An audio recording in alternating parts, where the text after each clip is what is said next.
We are playing Dreambound. It's a story-based game. Currently on Steam's Storyteller Festival.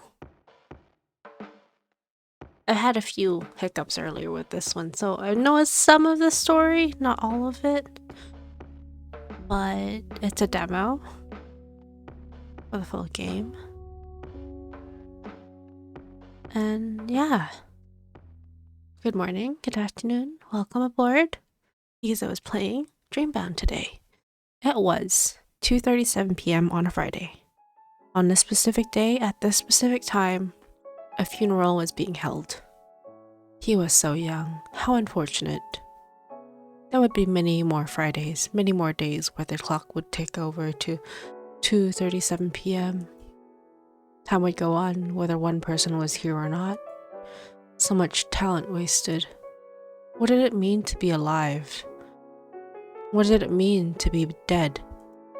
His family must be devastated. What did it mean to exist? And when would the existential dread finally cease?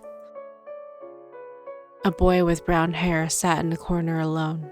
To him, that coffin looked much too small to hold a soul so large, much too small to contain an entire existence with all of its history. Noah. Tomorrow everyone else will go on living.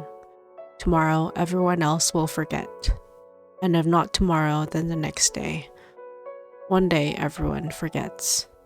The brown-haired boy held tight to his chest. He would not forget. But even he could not convince himself of these words. How easily it was to spout platitudes while someone lay dead 10 feet away. I'm sorry. It was 2:37 p.m. on a Friday. And on this Friday, a funeral was being held for two.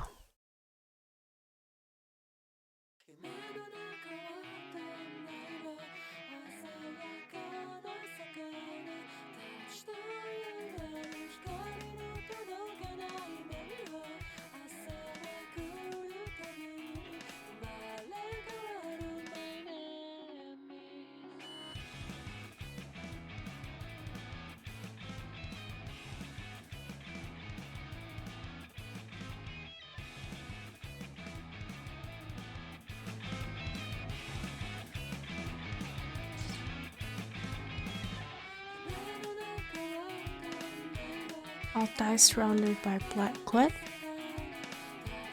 August. These bios are so quickly flashed.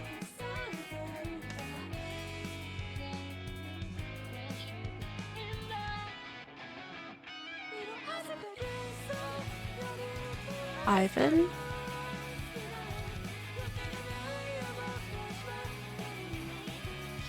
Oh wow, these boys are pretty.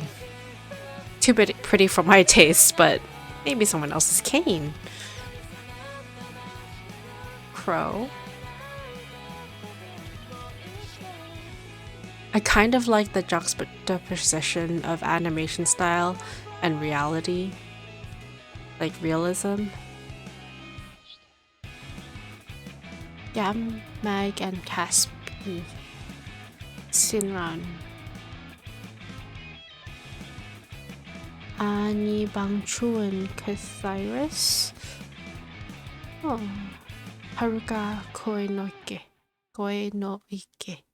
The me that died all those years ago. Prologue. Alone, confined within his prison, the man sits, his back slouched and his arm raised. In his hand, a paintbrush. A weapon in his eyes, perhaps a tool. From it, life should flourish into every corner of a world. Part imaginary, part very much real. Waves crash onto the white shores, the night sky reflects back on itself, a sea of stars amid the swirling currents. All is calm, yet not. But as it were, that world didn't exist, couldn't exist, it would never exist. It could not be created by this hand. The man holds his paintbrush up to the empty canvas, blank, like many of the rest. Is it day or is it night? He does not know. Light doesn't belong in a place like this after all. It has never belonged. He closes his eyes, waiting for it to appear. Something. Anything. A vision, a masterpiece, a muse, an apparition that would inspire his creativity. Anything at all. But nothing comes to him. Nothing comes without fail, without exception. Every stroke he laid against that impossibly bright white canvas was like a stain on his soul, a dirty mark on what should have been pristine. By his hand, all he could create was loneliness. Nothing belongs. Nothing would ever belong again, for he was broken. Time moves like this unfailingly. An eternity passes, or what feels like it, as a clock slowly ticks away. Tick-tock, tick-tock, never ending.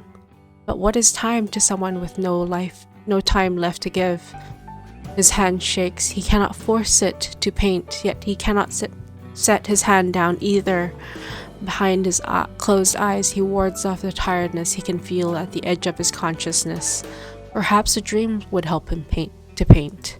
Perhaps if he simply allowed himself to be carried away in that star-filled ocean, inspiration would strike. Or perhaps it would take him away from this world and finally bring him peace. Yet he opened his eyes, denying the very thought. Anything but that. Anything but a dream. Was it fear, hate, disgust? No, it was much more, much more. This was no base emotion. This was something far more deep, far more sinister. The minds of men were warped beyond recognition. Their being had become wholly evil. During the day, they wore masks to hide their intentions, but during the night inside their dreams, the masks would fall. What was once pure and bright was now corrupt beyond repair. Noah, you need to stop this at once. You can't live off this. Whatever these scribbles are meant to be, imagine what people would say about me, about us. This is weird, interesting. Why can't you be more like your brother? It's about time you grew up. You're not a kid anymore. Go throw all of your stupid little books out already and give this up. No, this is all I have. All I have left. This is all his fault. Look what he's done to our son. Please, I need something. Just one thing. Let me have just one. A letter laid at rest on the table, unopened. He lacked the courage to open it, too scared to read the words that would shape his life. His fingers trembling, came ever closer until the feel of the textured envelope brushed against his fingertips. It felt like life, it felt like the future, it felt like the one thing that could pull him out of the deep pit he'd found himself in, slowly being buried alive. He opened the envelope, in one fell swoop, words spread out across the page, perfectly ordered. He suddenly felt as if he lost the ability to read. In that dim light, he tried anyway. Dear Noah, it is with great pleasure that I inform you that you have been selected to receive the Copper Cove University of Art Excellence Scholarship. Each year, only one student is chosen statewide to receive the scholarship through a process of portfolio presentations, interviews, and recommendations from prior instructors. The Copper Cove Academy of Art Excellence Scholarships provides full tuition for your years at our school. Please note that students with a scholarship must be enrolled full-time and maintain a 3.5 grade point average to continue to receive their scholarship. Once again, I congratulate you on your selection for this great honor. We look forward to seeing you on campus. In front of his eyes, the letter turned to dust floating away on the wind into that imaginary world. Memories of the past aimed towards him like daggers. They pierced his flesh, but that didn't matter anymore. He was used to it. In fact, he sometimes wondered if he enjoyed it now. Pain spread throughout his body, but at least he could finally feel something. His paintbrush, still tinged with color, stayed motionless against the canvas. Resisting the urge to yawn, he rubbed his eyes with his spare hand. "You're going, Noah." A ringing sounded through the darkness, echoing through the soulless house. No one was around to pick it up, no one except Noah. "Go away." It kept ringing and ringing, and then ringing some more. Then it stopped, until it began again. Go away! Noah clutched at his head, the ache only made worse by the constant sound that pierced his ears. He wanted to ignore it. More than anything, he didn't want to answer the phone. But the caller was stubborn and Noah easily irritated. He stood from his stool, dropping the paintbrush to the ground. It clacked against the wooden floor, paint flying across the planks. Just more added to the already growing collection. At this point, more paint was splattered over his house than there was on any canvas. Slowly, each step deliberate, he walked towards his phone. The model was old, the same one he'd had since he was a teenager. He looked at the number on the illuminated screen, but he didn't recognize it. Still, the ringing continued. I should just turn this stupid fucking thing off. He stared at the screen with the light burning his eyes, and for some reason, he picked it up. Noah, is that you? What do you want? How did you get this number? It's me, your dad. Can we talk? I answered the phone, didn't I? What do you want? Please, it's been so long. What do you want? Your mother has just passed away. Please, come to the funeral at least. Noah removed the phone from his ear and slid his finger across the screen. It went silent, the other person never to know what happened. Without a second thought, he switched the phone off and dropped it into the rubbish. So, she's dead. His voice lacked any emotion. Whether this fact made him happy or sad, no one would be able to tell. He walked back towards his easel. On it, still a blank canvas waiting to be brought to life. He threw it to the ground in a heap with the rest of the abandoned masterpieces before sending his foot crashing down towards them, breaking them in half. One after another, he smashed them into pieces soundlessly. Not a word or a cry escaped his lips, only a silent fury. Not at his mother's passing, only aimed towards himself, finished, but not feeling any more fulfilled. He dropped to the ground and curled into a ball. His eyelids felt heavier and heavier until he finally found sleep.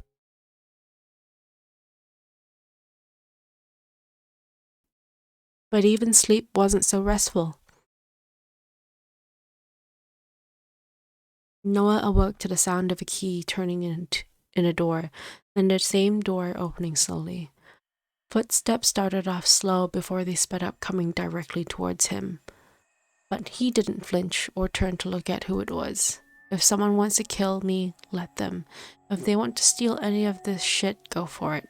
I don't care anymore. I don't care, so just let me die. Kane!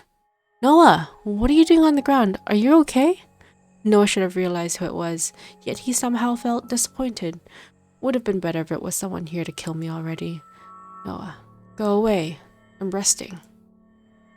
Kane, you have a perfectly good bedroom, one room over. Come on, let me help you to bed. I don't want to, just leave already, Noah said. Kane, let me at least get you some water. Come on. Kane extended his hand to Noah, who stared at it blankly. Kane was the same he'd always been. Kind, dependable, hardworking. Charismatic, funny, popular. Everything he wasn't.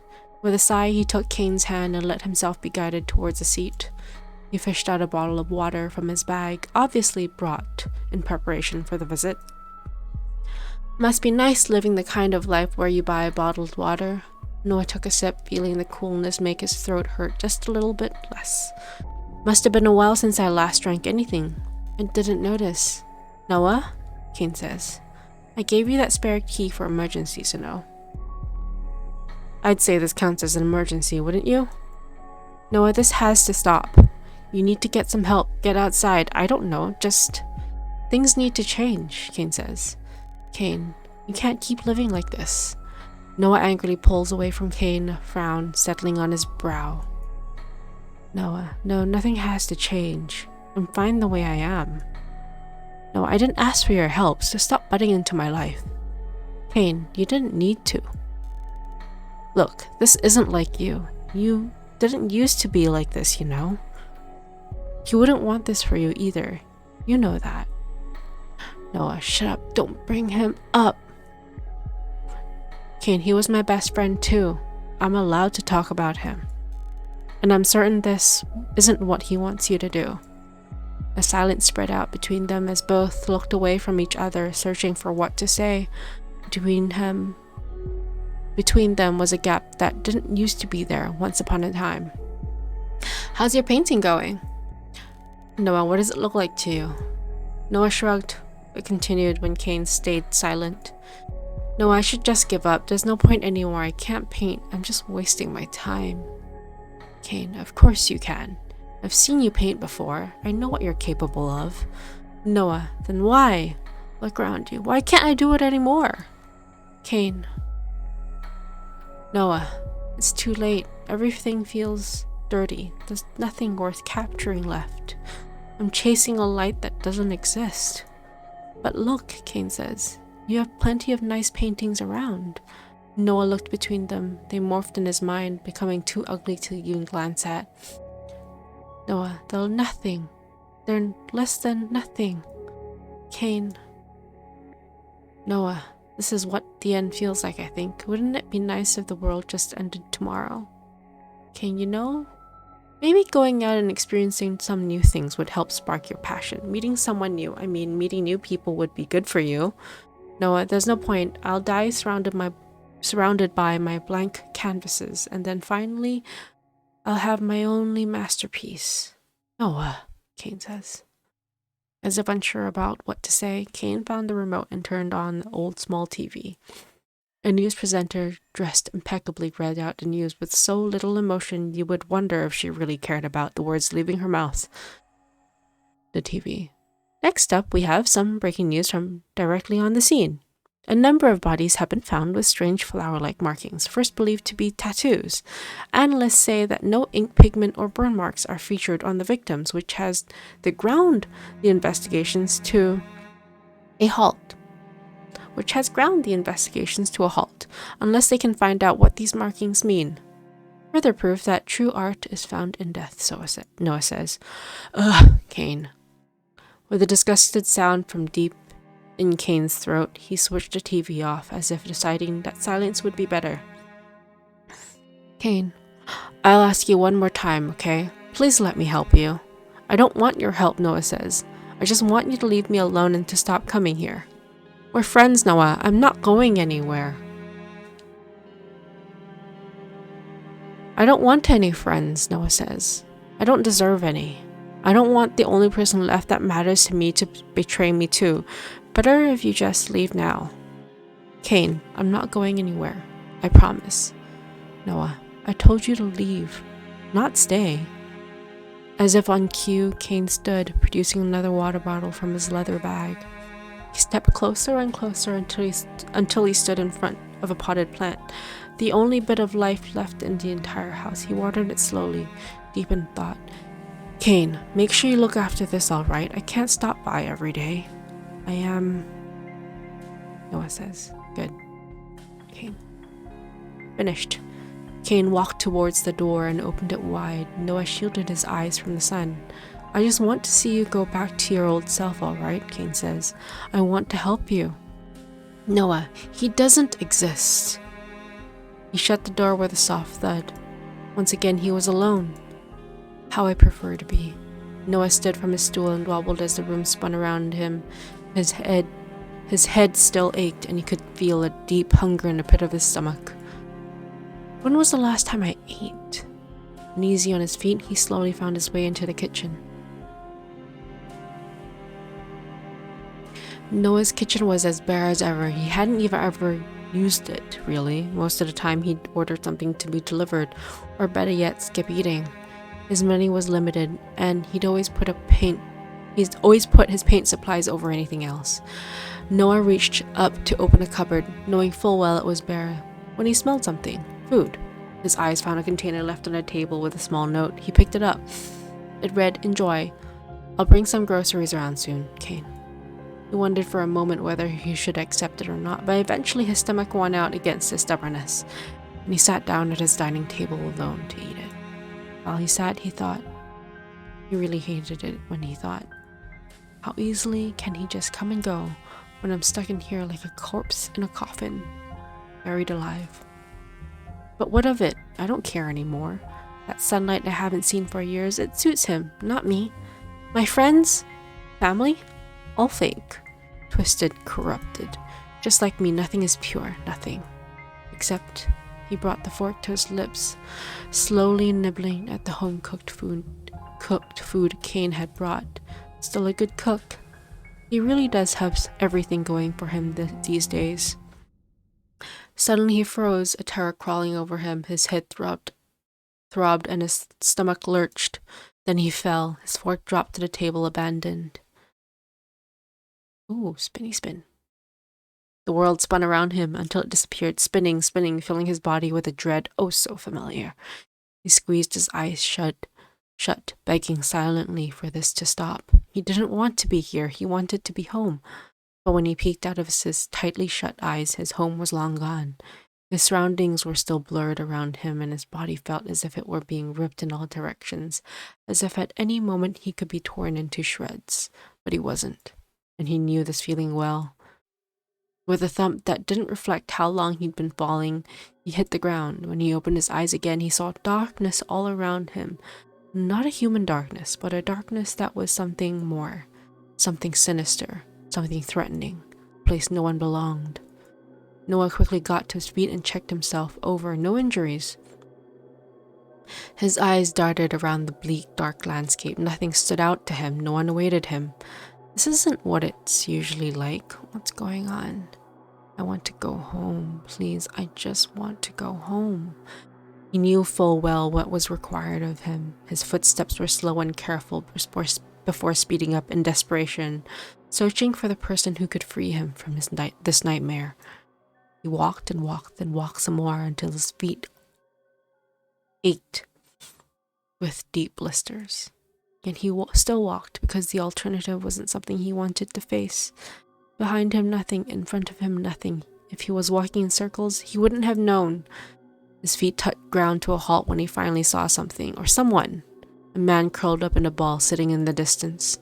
Darkness surrounded him, threatening to take over his very essence. The man looked up. His eyes were hollow, filled with dark sadness. Their eyes locked. My father? Why would I be brought here? How? His mind raced as he tried to come up with any reason, any excuse. The man called out to him, but his words were lost in the shadows, never to be heard. Noah, still frozen, couldn't decide whether he should approach him or run away. His heart yelled at him to run, but put at such distance between them as possible. To put as much distance between them as possible, But his mind saw his only ticket out of here. Before he could make a decision, a dark mist started to roll in from a place unseen. It spiraled and spiraled, twisting and turning until someone stepped out of it. Another person surrounded by shadows. His steps were slow, but not careful. Deliberate, perhaps. With purpose. He approached the curled-up man with his heavy steps. Suddenly, the man's voice traveled to Noah. Noah, I want my son. Please, give me my son back. The shadowy man raised his arm in his hand, what looked like a gun. There was no hesitation, no pause. Just a single shot through the head. The curled-up man dropped to the ground, his body evaporating into the mist. The world shook around him, and mountains of shadow came crashing down. The whole world threatened to cease existence in a mere moment. Noah's eyes darted around, searching for a place to escape to when he finally looked back towards the man with a gun. As the world came crashing down around him, he swore that the shadowy figure was looking right back at him too. An empty, eternal darkness. Why is darkness always seen as cold anyway? If anything, Noah felt like he was surrounded by an intense heat. It was too much, too overwhelming. He thought that at any second he'd burst into flames, but nothing happened to him, even if he wished for it. Something soft wrapped around his shoulders, holding him tight. He should have been scared, but instead the pressure felt welcoming.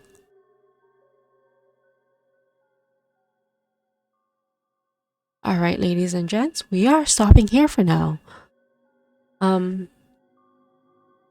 It's been 25 minutes of non-stop talking and my mouth is parched. I need a break. I've not done this in a while. Yeah, we'll be back. We'll be back later. Y'all have a good one. If you enjoyed this, please like and subscribe. Leave a comment below if there's anything you would like to provide feedback on. Yes, it's exhausting, but it helps me improve. And I really appreciate it. Thank you so much. Toodaloo.